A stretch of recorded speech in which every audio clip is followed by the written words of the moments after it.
figuring out a lot of stuff on my own that I thought that was really difficult. Sometimes you drove somewhere and you didn't quite exactly know what to expect, and then you have to do a live interview with someone, or not live, but at the spot, and you don't have all the information, and that was really challenging sometimes. And well, Sarah Darwin, that was actually sitting on a ute, on the back of a ute in Australia. That was so amazing. It was so much fun. The landscape was just beautiful, and I really felt so alive at that point.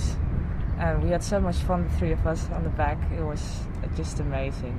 I was so excited about the whole thing. So that was a big highlight, but one of many, because it was 2 months of highlights after highlights. Yes, I did.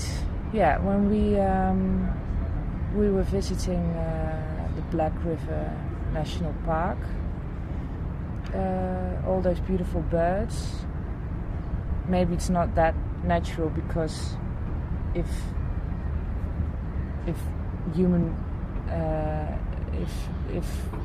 people hadn't put so much effort in getting those birds back, then there wouldn't be any birds anymore. So maybe that's not entirely natural, but there were beautiful sounds at that place, natural sounds, where I didn't hear any.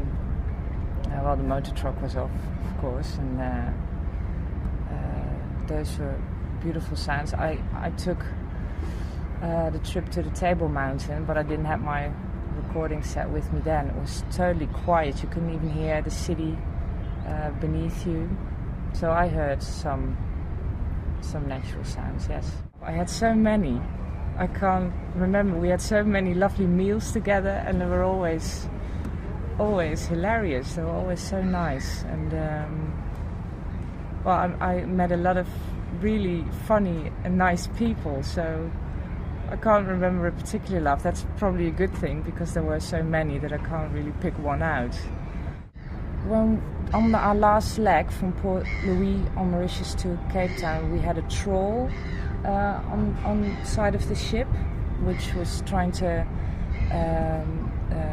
get the plastic out, to get to know how much plastic there was in the sea. And seeing all those little pieces of plastic, getting the awareness that there's no plastic soup that we can pick out of the ocean, but there are tiny, tiny bits of dissolved plastic, that was really a shock, because how on earth are you going to clean up the ocean when there's so many tiny bits that you can't sieve out, or there's no possible way of solving that problem? That was quite a shock.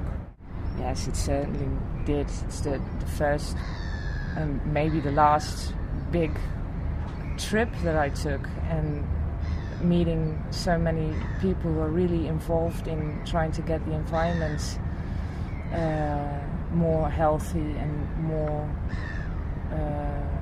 for next generations to have a normal way of living, trying to do something about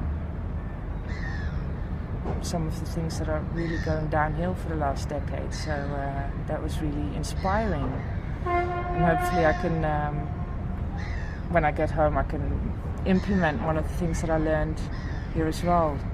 I've had my turn now. I'd really like to hear from you, the viewers, how this programme has affected you. Please put your comments on the internet.